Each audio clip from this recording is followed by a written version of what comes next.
A jovem República Romana estava cada vez mais ambiciosa, mostrava crescente inteligência militar e fortes tendências imperialistas. Ao longo dos últimos anos, havia mostrado seu poder e dominado completamente a Península Itálica. A esta altura os romanos já se preparavam para um plano extremamente arrojado de dominação: controlar as águas do Mediterrâneo. Entretanto, havia uma outra república igualmente imperialista que prometia fazer frente ao poderio de Roma.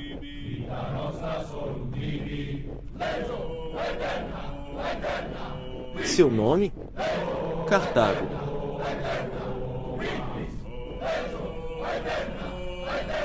Bom, meus amigos e minhas amigas, este foi o cenário de um dos mais relevantes, grandiosos e comentados conflitos militares de todos os tempos. Essas foram as famosas Guerras Púnicas. Cartago e Roma eram potências emergentes e ex-aliados de guerras antigas. Se não pelo destino, mas pela vontade de seus líderes, essas nações eventualmente entrariam em conflito. Afinal, ambos viam uma região especificamente chave para a guerra: a ilha da Sicília recém-anexada ao território da República Romana, conquista que havia gerado grande tensão com os vizinhos. Bom, a República Cartaginesa era conhecida como a civilização púnica, o que já explica o nome do evento, certo? Ela era localizada justamente ali no Mediterrâneo, e parte do Oriente Médio, englobando alguns países africanos, outros países europeus. E por que ela era tão importante nessa época? Simples: os púnicos controlavam um espaço amplo, sufocando a navegação romana e tendo a possibilidade de controlar o comércio numa região riquíssima, que abastecia os ricos impérios do Oriente. Ou seja, Roma tinha algumas decisões a tomar e de cara uma difícil decisão. Ao sul da Itália, a etnia predominante era púnica. Então, como travar uma guerra contra uma nação que gozava da simpatia dos locais? Bom, a solução encontrada é a típica de um predador. Lá pelo ano de 264 a.C., Roma abstraiu a etnia púnica e jogou pesado, invadindo a ilha da Sicília para acabar de vez com a influência deles. Óbvio que isso não sairia barato, visto que Cartago possuía um exército poderoso e iria defender os seus. E o que se viu na ilha da Cosa Nostra foi uma guerra de gigantes, uma batalha que durou 23 anos. Cartago lutou bravamente, mas quem levou a melhor foi Roma, que já iniciava um processo de mudança geopolítica na região. Mas Roma acabou por criar um sentimento de revanche, o que é sempre um baita problema. E também não é nenhuma surpresa: a Segunda Guerra Púnica estava por vir. A questão era, quando?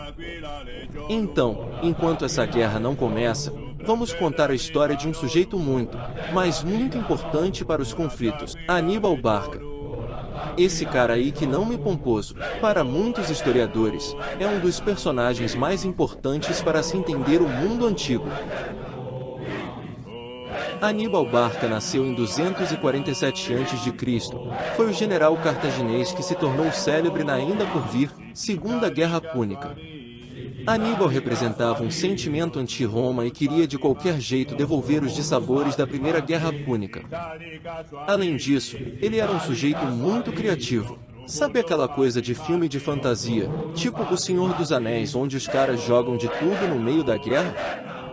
Então, reza a lenda que ele gostava mais de elefante do que de soldado e era mestre em usá-los em batalha. Fora isso, era também uma figura muito popular e com bastante poder político. Ah, beleza, vai. Aníbal era poderoso e tal, mas Cartago jamais tiraria o sono de Roma, certo? Não era bem assim, ele foi muito trabalho. O general, com contingente reduzido uma porrada de elefantes, tinha um plano audacioso: invadir o norte da Itália. E assim, Aníbal fez seu nome. Várias batalhas famosas da Segunda Guerra Púnica contaram com seu protagonismo, e seu pensamento no campo da estratégia fez com que ele fosse admirado por vários grandes nomes, inclusive por Napoleão Bonaparte. Entretanto, mesmo com Aníbal e suas brilhantes campanhas púnicas, Roma estava em uma fase ascendente e era uma terra de grandes guerreiros. Então, após 17 anos de batalha, novamente a Cidade Eterna triunfa. Muito bem. O fim da Segunda Guerra Púnica foi complicadíssima para o povo mediterrâneo. Pesadas indenizações foram pagas e Cartago iniciou o seu processo de declínio. O Senado romano havia decidido que a República Cartaginense seria um estado vassalo. Isso fez com que aquela civilização assinasse onerosos tratados como o da obrigatoriedade de reporte a Roma em caso de guerra. O Mediterrâneo agora era de fato romano. O mar é nosso. Mare Nostrum. Esse foi o nome de afeto dado pelos romanos ao Mediterrâneo. Um mar para chamar de seu. Cartago, agora com comércio destruído, volta suas atenções para as terras rurais. Isto é, a longo prazo, gerou grande desenvolvimento e manteve vivas as suas aspirações de derrotar Roma. Vale destacar, os cartaginenses eram muito bons, disciplinados e sabiam como prosperar economicamente.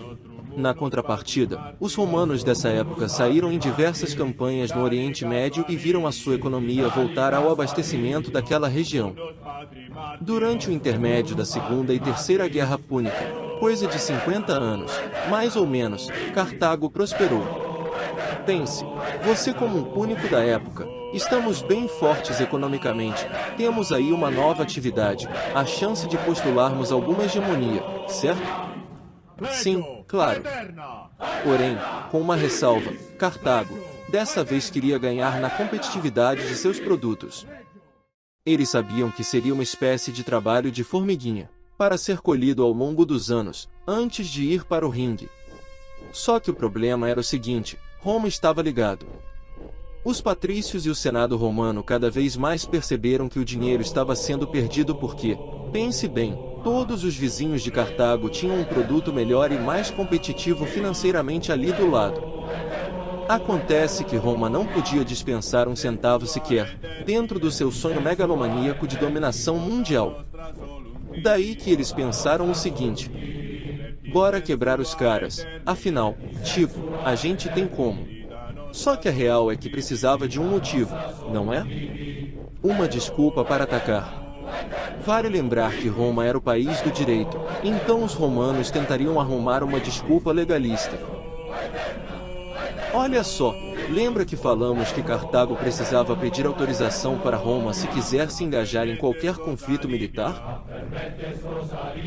Em meados dos anos de 150, 152 a.C., os púnicos pediram para o Senado romano diversas vezes autorização para invadir a região da Numídia, mas todos os pedidos foram ignorados.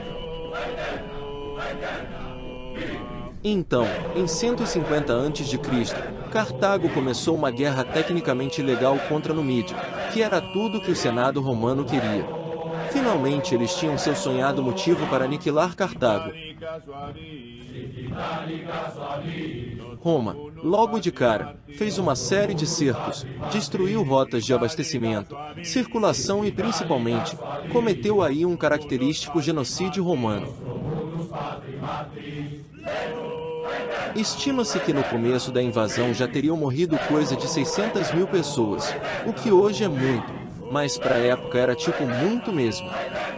Progressivamente, os romanos foram tomando à força o poder até a completa derrocada de Cartago.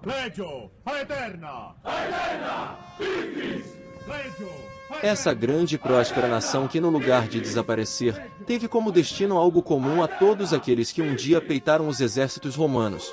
Ostracismo e servidão para tal cidade eterna. Mare Nostrum é, na verdade, um termo que reflete o absoluto do imperialismo, a brutalidade da guerra feita como os romanos faziam guerra, um termo que, no futuro distante de Hannibal, mas bem mais próximo de nós, foi adotada por ninguém menos do que Benito Mussolini, ao falar do grande império que ele achou que um dia construiria, mas que, felizmente, nunca rolou.